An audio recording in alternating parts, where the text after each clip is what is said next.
Parcel po! Deliver! Ba yan? Ang ingay! Teka lang, bakit ngayon ka lang, ha? Kanina pa namin yan hinihintay.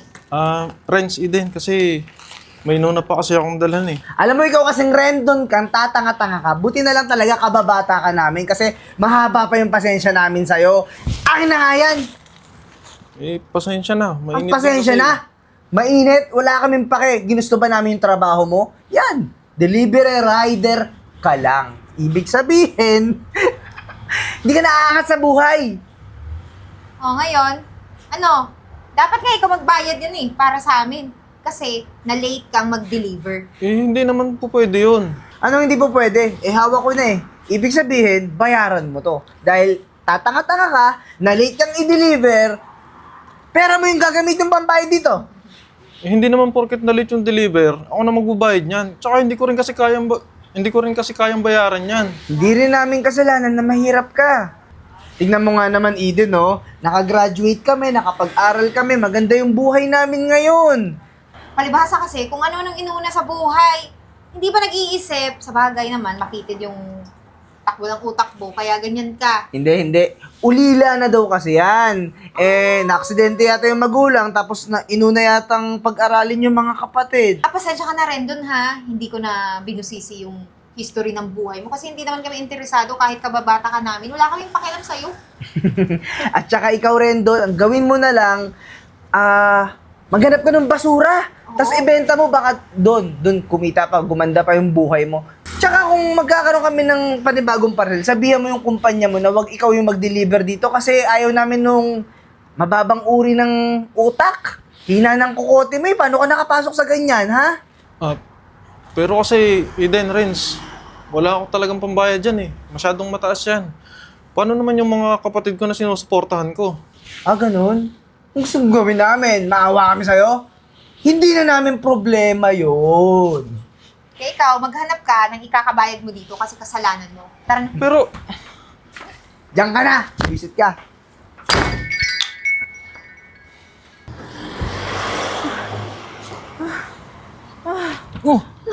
Aling Gina, ano pa nangyari sa inyo? Nahirapan ako huminga. Ang init kasi ng panahon eh. Ito po, sandali lang po. Bigyan ko po kayo ng tubig. Sandali lang po ah. Nahirapan ako huminga. Ito po, uminom muna po kayo.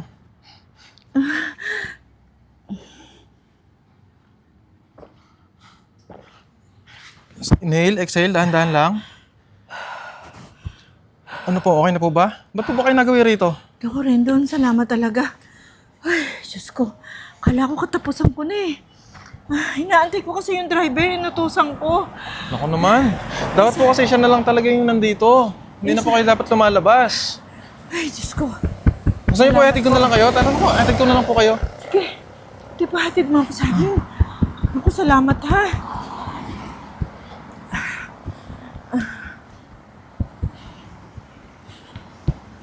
Naku, Rendon, maraming salamat sa iyo. Alam mo, kung di mo ako tinulungan, baka kung ano na nangyari sa akin, na-atake na siguro ko or baka nawala na ako. Kaya nga po, ma'am eh. Eh, nagkataon naman po na napadaan ako. Kaya, ayun. Naku, kahit naman mulat sa pool, alam kong napakababait mong bata. Maliliit pa kayo ng mga anak ko eh. Kayo yung mga magkakalaro noon. Eh, nalungkot lang ako sa pangyayari sa'yo. Hindi ka nakapagtapos ng pag-aaral. At yun naman ay dahil sa pagtulong mo sa mga kapatid mo. Kaya talagang saludo ko sa'yo.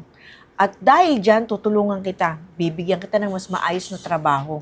Pero ma'am, hindi niya naman talaga po kailangan gawin to eh. Okay na po ako. Deserve mo yon para mas matulungan mo yung mga kapatid mo. Mas maiayos mo yung buhay mo. Alam mo ba yung pakiramdam ko? Ang sarap kaya tumulong sa mga taong kayang-kaya nilang tulungan yung sarili nila. Ganun lang yun. Teka. Ibet, Angel. Yes po, ma'am. Ma'am, ano po yan? Ito si Rendon. Apa. Gusto ko, Ibet, matulungan mo ko na iayos yung mga papers para matulungan ko siya makapagtrabaho sa office. Sige po, ma'am. Wala pong problema. Pakiayos mo. May meeting lang talaga ako. Nagkataon lang na sumama yung pakiramdam ko sa labas. Buti nga nakita ko nito. Angel, iluto mo yung pinakamasarap na kaya mong lutuin para sa bisita ko, ha? Okay po. O paano? Bahala na muna kayo. Please, pakiayos niyo si Rendon. Rendon, pasensya ka na. Talagang may meeting lang ako. Salamat po, ma'am. Importante yun. O sige, thank you rin sa'yo, Opo, ha? opo. Thank O you paano? po. Bahala na kayo kay Rendon. Ay, ma'am, aalis ka po? Sabay-sabay Oo. na tayo. O, sige, ilutong na. Oo nga po, ma'am. Dito ka muna sandali, ha? Opo, ma'am. Padadalang Sige kita po, ng opo. drinks muna dyan. Opo, thank Tara. you po.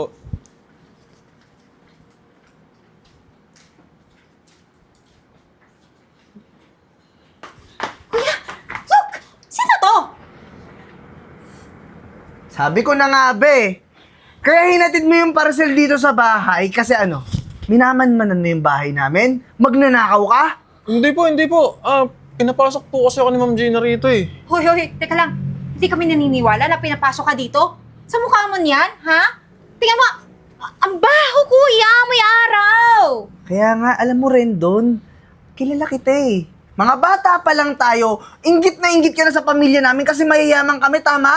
Tapos kayo, hanggang ngayon, mahirap pa rin. Nakakahiya ka, pati yung trabaho mo, pati yung pagkatao mo. Naiintindihan mo? Kaya huwag ka na mangarap. Hoy, Sobra naman po kayo.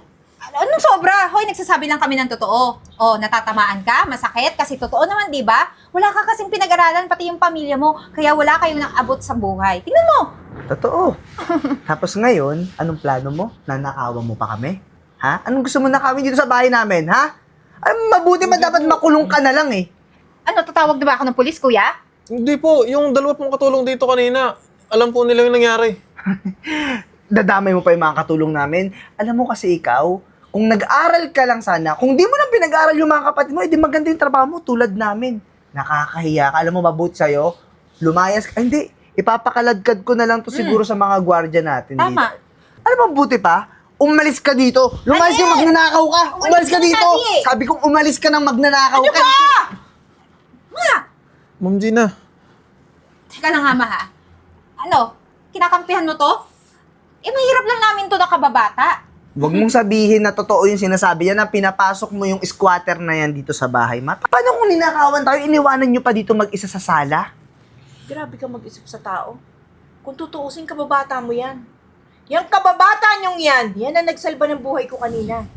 Kung hindi niya ako nakita, baka wala na kayong ina. Kayo, ngayon ko lang nakita. Ilang linggo na, puro party, puro barkada. Ma, ganun talaga. Pag buhay dalaga, binata, walang iniintindi. At saka mayaman tayo, marami tayong pera. Hindi ka tulad nito, kaya wadwad ang wadwad kasi Totoo. wala nang pagkain. Totoo, wala kayong inintindi kundi sarili nyo. Ha? Bihira nyo ako makita sa isang linggo dahil dyan sa kalalayas nyo. At itong tao na nilalait nyo, ayun yung sinasabi ko. Kung hindi dahil sa kanya, baka wala na kayong ina. Imbis na sana, kayo yung kasama ko. Ma, anak mo kami. Tapos ayan pa yung kakampihan mo. Hindi mo naman yan kaano-ano. Napakahirap lang na tao. Lumayo ka nga dyan na. Baka yung pawis yan dumikit pa sa damit mo. Alam mo, kayong dalawa, pikang-pika na ako sa ugali nyo, ha? Ang lalaki nyo na. Nakasandal pa kayo sa akin. Pati yung mga lulustay nyo ng pera sa mga barkada nyo, sa akin pa rin. Siguro oras na para umalis kayo rito sa pamamahay ko. Teka lang, ma, bakit mo ko pipapalayasin? Eh ano pa? Napagtapos ko na kayo ng pag-aaral, pinapapasok ko kayo sa opisina para turuan kayo ng dapat gawin. Ayaw nyo rin. Anong gagawin nyo sa buhay nyo? Ha? Ma, saan kami pupunta? Hindi ko alam sa inyo! Saka ma, ikaw yung magulang namin. Hanggat buhay ka pa, responsibilidad mo kami. Obligasyon mo kami. Kaya please, huwag na nating patagalin tong dramang to, huwag nating habaan. Ito ang paalisin mo. Eh wala ka naman pala talagang kahiyahiya sa nanay mo. Hanggang buhay ako, ikakargo kita. Tapos na yung pag-iintindi ko sa inyo. Napag-aral ko na kayo, imbis na dapat sa oras na to, nagtatrabaho na kayo. Anong ginagawa nyo? Maglustay ng pera. Saglit lang po, ma. Ano? Ba? Ano gagawin natin? Ano? Ma, sorry na. Hindi namin alam saan kami pupulutin ito pag pinalayas ako. Seryoso ba yun, ma? Sorry naman. Joke-joke lang yun. Ano ka ba? Anak mo pa rin kami. Mahal mo kami, di ba? Ma, wag mo kaming paalisin. Rendon, sorry. Nabuksan na yung pag-iisip ko. Tama na! Tama na! Ma, Tapos na yung sarap ng buhay nyo. Ngayon, yung kakainin nyo, paghihirapan nyo. Bahala kayo sa buhay nyo. Humanap kayo ng trabaho. Humanap kayo ng tirahan. Humanap kayo ng paraan. Paano kayo mabubuhay. teka lang, ma. Baka naman may pabaon ka sa amin. Biglaan naman ito pagpapalayas mo sa amin. Hindi na. Lumayas na kayo. Yeah. Lumayas na kayo!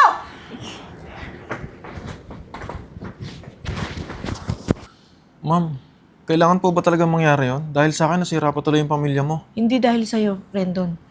Alam mo, para na rin kitang anak. Kaya lang, yung mga anak ko, palibhasa lumaki sila sa luho. Parang pagkakamali ko rin na pinakalaki sila at pinabayaan na maging ganun. Okay lang yun. Hayaan mo silang matuto sa buhay nila. Magulang ako nila. Darating ang panahon na paglapit nila at nagbago sila, bibigyan ko rin sila ng tsansa na may iayos ang lahat. Binibigyan ko lang sila ng leksyon.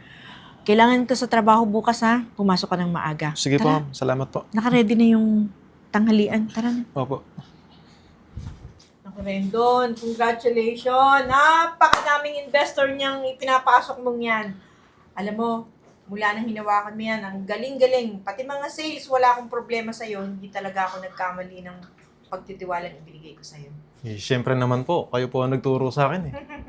Tsaka nakatulong din po kasi kayo yung sumuporta sa akin at tumayo na pangalawang magulang ko. O hindi ba? Pati mga kapatid mo ngayon na iayos mo yung pag-aaral Oo nga nila. po. Ang laki po nang naging tulong talaga sa akin. Ma, Rendon, Dumiretso na kami dito kasi kinapala na namin yung mukha namin, ma. Simula nung pinalayas mo kami ni Eden sa bahay, wala na kaming ibang trabahong makita at saka ang tanging tumanggap lang sa amin na trabaho ay ang pagdi-delivery rider. Alam niyo kung gaano kahirap ngayon ang buhay, ano? College graduate kayo tapos delivery rider? wala naman po kaming experience sa ibang trabaho. Isa pa man, na-realize namin ano yung pakiramdam kapag napagalitan ng customer. Hindi pala talaga madali. Kaya sorry, Rendon ha. Masyado kaming nang maliit sa'yo dati. Alam nyo, natutuwa ako dahil naranasan nyo kung ano yung naranasan ko. At natutuwa rin ako kasi, ayun, natuto kayo. Alam mo, tama ka. Ma, masyado kasi kaming umasa ni Eden sa yaman natin. Tapos, ang hirap pala nung buhay ng isang delivery rider. Kahit sobrang tirik yung araw, tagaktak yung pawis namin. Tapos, kapag may bumabagyo naman, kahit baha, susuungin namin, ma-deliver lang yung mga parcel ng mga customer. Kaya ma, Rendon, kung sakaling mapatawad nyo kami, malaking pasasalamat na po yun. Bakit naman hindi ko kayo patatawarin? Ayokong maranasan nyo yung mga bagay na yan. Siyempre masakit din sa akin yan. Ang gusto ko lang sa mga anak ko ay maging maalwan, maayos ang kinabukasan. Kaya lang dumating ako sa punto na inubos nyo yung pasensya ko. At ginawa ko yun para matuto kayo. Ma, salamat kasi ginawa mo yon. Dahil kung hindi mo yung ginawa, hindi kami matututo. Pero ngayon, ang dami naming natutunan ni Eden at saka number 1 na doon yung pagiging mabuting tao. Masaya din kami kung ano naabot mo, Rendon. Hindi mo ginawang hadlang yung pagiging mahirap mo o walang napag-aralan na makamit yung pangarap mo. Nakaka-proud ka. Congrats! Kasi Salamat. anak, yung kulang sa pag-aaral, nagagawang pa ng paraan. Pwede silang mag-aral. Ang mahirap sa tao, yung may pinag-aralan tapos hindi naman nila kayang gamitin. Kulang sa sipag, kulang sa tiyaga. Ayun ang nawala sa inyo. Tita, sa tingin ko naman, pwede na yung karanasan nila para dito sa kumpanya. Ibig sabihin, bibigyan nyo kami ng trabaho? Talaga, pagkakataon? Pwede Hindi. naman mga anak. Kaya lang, grounded pa rin kayo. Gusto kong mag-umpisa pa rin kayo sa mababa. Sige po, wala pong Para problema. maintindihan nyo lahat. Ma, hindi namin sasayangin yan. Rendon, salamat ah. Masaya rin ako. Dahil kahit pa paano, medyo nagsama-sama na rin ulit kayo. Uulitin ko lang ha. Mag-uumpisa kayo sa mababa, dito sa opisina. Pero pagdating sa bahay, ako pa rin ang mama nyo. Lipat nyo na yung gamit nyo sa bahay, ha? Sige, ma. Kasama ko kayo sa hapunan mamaya. Sige po. Thank you ulit, Rendon ah. Paano rin doon? Saya-saya ko, uuwi na ako, maghahanda ako ng hapunan ng mga anak ko, ha?